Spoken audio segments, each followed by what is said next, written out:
स्वागत है आप सभी का अपनी चैनल ऑनलाइन स्टडी 1.6 में।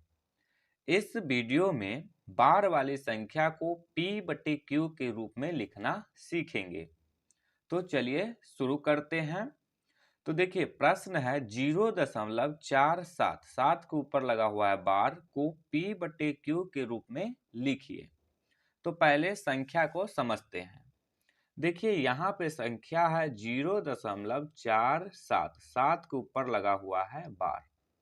तो इस बार का अर्थ होता है ये जो 7 है इसका पुनरावृत्ति हो रहा है, यानी कि 0.477777 ये 7 जो है ये अनंत बार आता रहेगा, यानी कि ये 7 बार बार बार बार आता रहेगा।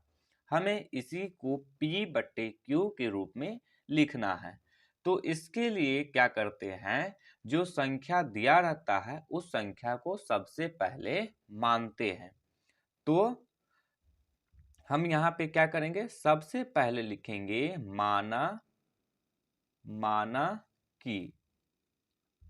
माना कि x बराबर 0.477 के ऊपर लगा हुआ है बार। तो अब देखिए हम इसको ऐसे लिख सकते हैं x बराबर 0.4777, ये 7 इसी तरह से आते रहेगा। तो हम यहाँ पे 7 ले लिए 3 बार। अब इसको ले लेते हैं समीकरण 1। अब देखिए यदि एक अंक पे बार लगा रहेगा तो गुना करेंगे 10 से, यदि 2 अंक पे बार लगा रहेगा तो गुना करेंगे 100 से, यदि 3 अंक पे बार लगा रहेगा तो गुना करेंगे 1000 से। यानी कि जितना अंक पे बार लगा रहेगा गुना करेंगे उसको उतना 10 से। तो यहाँ पे देखिए एक अंक पे बार लगा हुआ है तो इस समीकरण को गुना कर देंगे 10 से।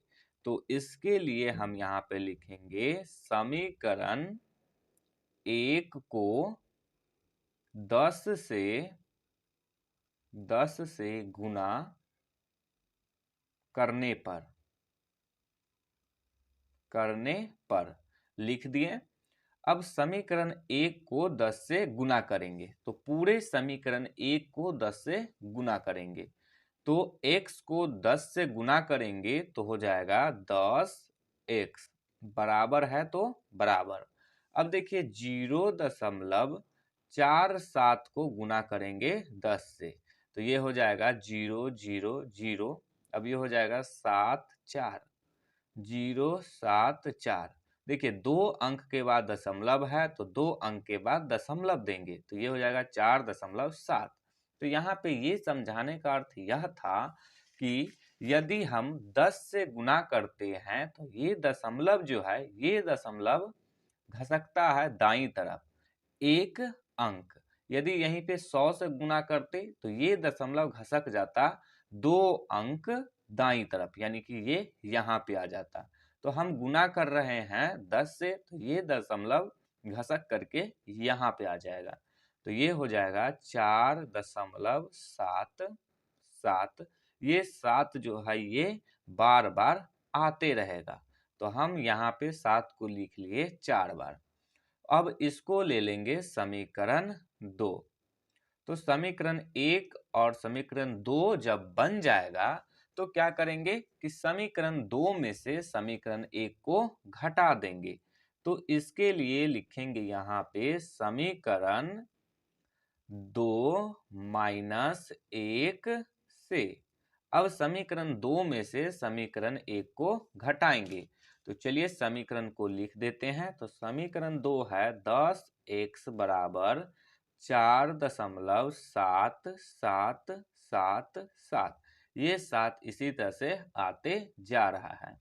तो ये है समीकरण 2 और समीकरण 1 है x बराबर। अब देखिए दशमलव का घटाव सभी को आता होगा। दशमलव के सामने दशमलव लिखते हैं और दशमलव के बाईं तरफ जो संख्या रहता है उसको बाईं तरफ वाली संख्या के सामने लिखते हैं और दाईं तरफ जो रहता है उसको दाईं तरफ वाले के सामने लिखते हैं।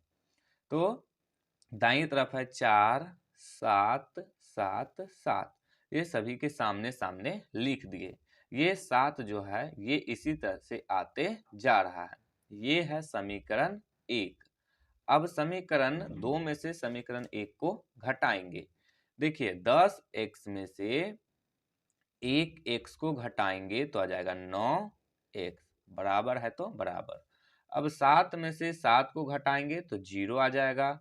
फिर 7 में से 7 को घटाएंगे तो 0 आ जाएगा। 7 में से 7 को घटाएंगे तो 0 आ जाएगा। अब 7 में से 4 को घटाएंगे तो आ जाएगा 3, दशमलव है तो दशमलव। 4 में से 0 को घटाएंगे तो आ जाएगा 4। ये 0 जो है यहाँ देखिए, फिर 7 में से 7 को 0, 7 में से 7 को घटाएंगे तो 0। ये 0 इसी तरह से आगे आता जाएगा। अब देखिए दशमलव के बाद कितना भी 0 हो उससे कोई भी फर्क नहीं पड़ता है। तो हम यहाँ पे ले सकते हैं 9x बराबर 4.3। अब निकालेंगे x का मान। तो इसके लिए 9 को हटाएंगे तो 9 बराबर के इस तरफ है गुना में, बराबर के इस तरफ आएगा तो हो जाएगा भाग में, यानी कि चला जाएगा बट्टा में। अब यहाँ देखिए 4.3 है, तो इस दशमलव को हटाएंगे। तो दशमलव को हटाते हैं तो जितना अंक के बाद दशमलव रहता है उसको बट्टा में उतना 10 से गुना कर देते हैं। तो यहाँ पे देखिए एक अंक के बाद दशमलव है तो बट्टा में गुना कर देंगे 10 से और दशमलव को हटा देंगे। तो ये हो जाएगा x बराबर 43 बट्टे 9 को 10 से गुना करेंगे तो हो जाएगा 90। तो x का मान आ गया 43 बट्टे 90।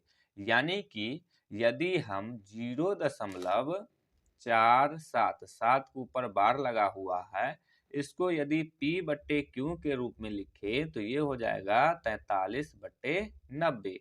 तो यही हो जाएगा इसका आंसर। तो उम्मीद है कि आप लोगों को ये प्रश्न समझ में आया होगा। तो देखिए यदि बोर्ड एग्जाम में इस तरह के प्रश्न 2 नंबर में आता है तो आपको इस विधि से बनाना है, और यदि बोर्ड एग्जाम में ये प्रश्न 1 नंबर में आता है तो उसको कैसे हल करना है वो भी हम बताए हुए हैं। तो उस वीडियो का लिंक डिस्क्रिप्शन में है, वहां से जा करके उसको देख सकते हैं। तो चलिए इसी तरह के एक और प्रश्न देते हैं आपको, जो आप खुद से बनाइएगा और उसका आंसर जो आएगा वो कमेंट कीजिएगा। तो 0.166 के ऊपर लगा हुआ है बार, इसको आप लोग खुद से बनाइएगा। साथ ही एक और प्रश्न दे देते हैं, दूसरा नंबर 2.47 के ऊपर लगा हुआ है बार, इसको भी बनाइएगा और इसका भी जो आंसर आएगा वो कमेंट कीजिएगा।